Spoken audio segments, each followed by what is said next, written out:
రాష్ట్రాల కలయికనే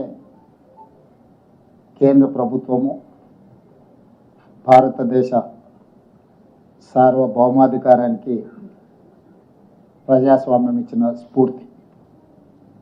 దీంట్లో భాగంగా విదేశీ పర్యటనల ద్వారా ముఖ్యంగా తెలంగాణ రైజింగ్ సంబంధించి తెలంగాణ రాష్ట్రాన్ని అభివృద్ధి పదం వైపు నడపాలన్న ఆలోచనతోటి విద్య, క్రీడలు, విదేశీ పెట్టుబడులను ఆకర్షించడం ద్వారా తెలంగాణ రాష్ట్ర ఆర్థిక పురోభివృద్ధిని ముందుకు తీసుకెళ్లాలన్న లక్ష్యంతో తెలంగాణ రాష్ట్ర ప్రభుత్వం ఒక ప్రణాళికబద్ధంగా కార్యాచరణను తీసుకొని ముందుకు వెళ్తున్నది. ఈ కార్యాచరణలో భాగంగానే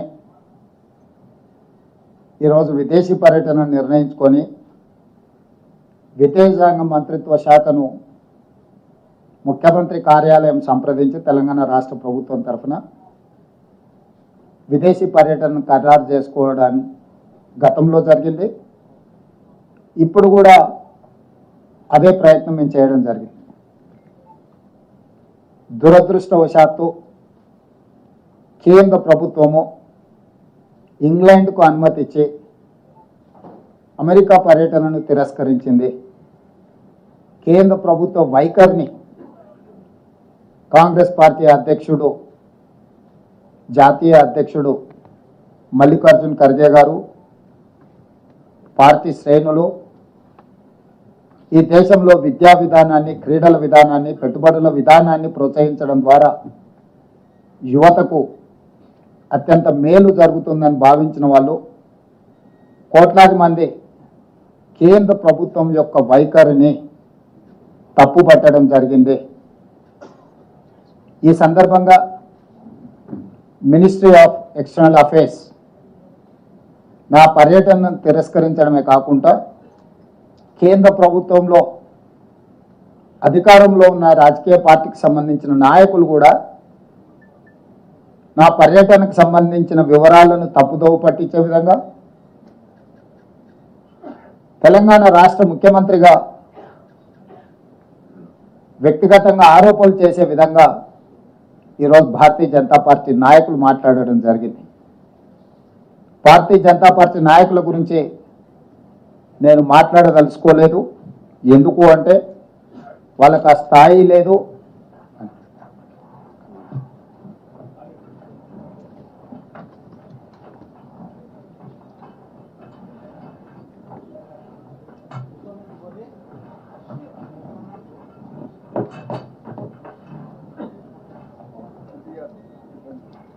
సమావేశంలో ఉప ముఖ్యమంత్రి బట్టి విక్రమార్క గారు, పెద్దలు ఉత్తమ్ కుమార్ రెడ్డి గారు కూడా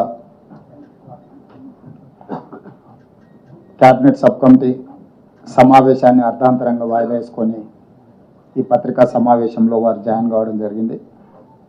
అయితే భారతీయ జనతా పార్టీకి సంబంధించిన నాయకులు విచక్షణ కోల్పోయి ప్రభుత్వం మీద, అధికారిక పర్యటన మీద అవాస్తవాలను చెప్పడమే కాకుండా ఆరోపణలు చేసి తప్పుదోవ పట్టించే ప్రయత్నం చేసింది. కాబట్టి ఈరోజు భారతీయ జనతా పార్టీ నాయకుల విషయంలో నేను స్పందించదలుచుకోలేదు. ఇది రెండు ప్రభుత్వాలు, ప్రజాప్రతినిధులు సంబంధించిన అంశం. రాజకీయ అంశాల జోలికి వెళ్లకుండా ప్రభుత్వాలు నిర్వహించవలసిన బాధ్యత గురించి ఈరోజు కేంద్ర ప్రభుత్వానికి నేను గుర్తు చేయదలుచుకున్నా.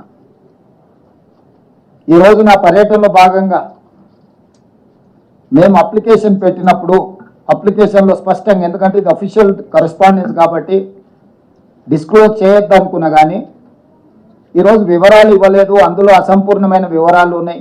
ముఖ్యమంత్రి గారి పర్యటన దాపరికం ఉంది అనే రకంగా ఈరోజు వాళ్ళు మాట్లాడడం జరిగింది.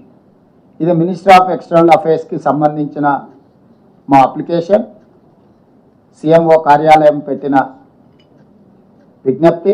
ఇందులో purpose of visit one-on-one meetings with key stakeholders, prestigious world-class universities, leading sports institutions, investors, and potential strategic partners in USA.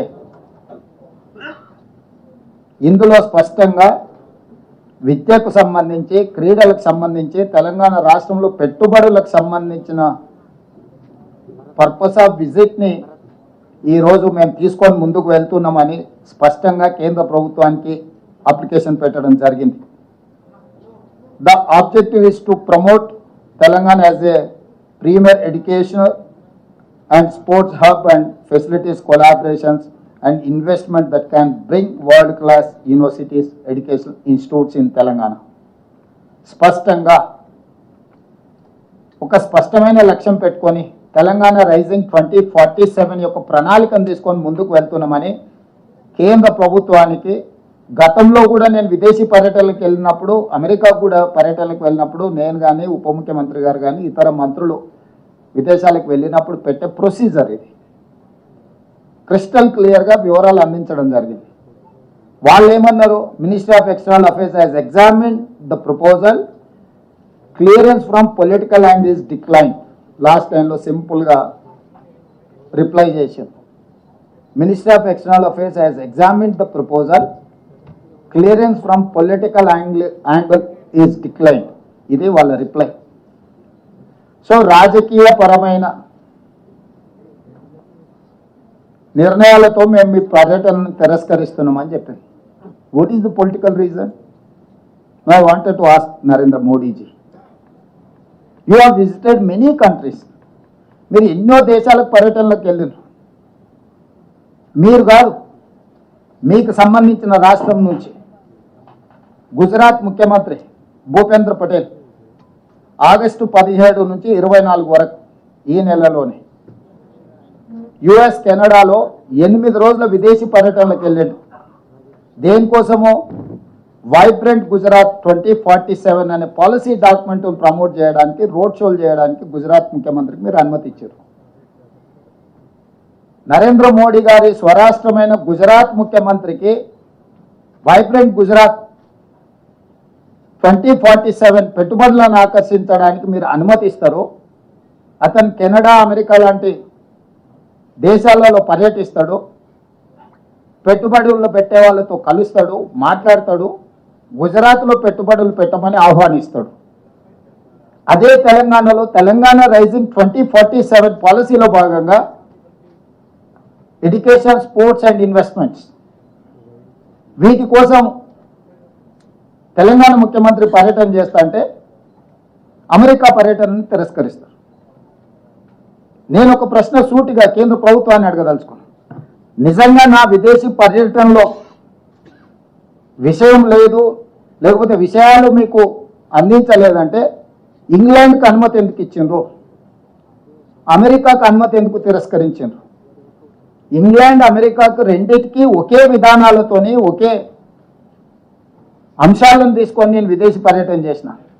ఇంగ్లాండ్లో నేను ఆక్స్ఫర్డ్ యూనివర్సిటీ వెళ్ళడం జరిగింది. ఆక్స్ఫర్డ్ యూనివర్సిటీ హైదరాబాద్కు టీంను పంపించి ఇక్కడ ఆక్స్ఫర్డ్ యూనివర్సిటీ స్టార్ట్ చేయడానికి పరిస్థితులను పరిశీలిస్తామని మనకు అష్యూరెన్స్ ఇచ్చారు. కేంబ్రిడ్జ్ యూనివర్సిటీకి వెళ్ళిన ఎంసీహెచ్ఆర్డి క్యాంపస్లో షార్ట్ టర్మ్ కార్యక్రమాలను నిర్వహించే విషయాన్ని వాళ్ళు పరిశీలిస్తామని మనకు అష్యూర్ చేశారు. భారత్ ఫ్యూచర్ సిటీలో ఆఫ్షోర్ క్యాంపస్ పెట్టడానికి కూడా మేము పరిశీలిస్తామని చెప్పారు. యూనివర్సిటీ ఆఫ్ లండన్, హైదరాబాద్లో లండన్ యూనివర్సిటీ ఆఫ్ క్యాంపస్ ఏర్పాటుకు అంగీకరించింది. సంబంధిత అధికారులను కలిసిన, లండన్ స్కూల్ ఆఫ్ ఎకనామిక్స్ వాళ్ళతో మాట్లాడిన, వాళ్ళు హైదరాబాద్కి టీంలను పంపిస్తామన్నారు. అదేవిధంగా లండన్ బిజినెస్ స్కూల్ వీళ్ళతో మాట్లాడుతూ కూడా ఎంసీహెచ్ఆర్డీలో షార్ట్ టర్మ్ కోర్సులను వాళ్ళు ప్రారంభించడానికి చేశారు. అదేవిధంగా అమెరికాలో కూడా Harvard university campus, Boston MIT campus, north eastern campus, Virginia tech university వీటన్నిటిని కూడా కలిసి ఈరోజు మనకు హార్వర్డ్ యూనివర్సిటీ మన దగ్గర ఆఫ్షోర్ క్యాంపస్ కానీ లేకపోతే షార్ట్ టర్మ్ కోర్సులని ఇక్కడ ప్రారంభించడానికి మనం ఒప్పందం చేసుకుంటున్నాం.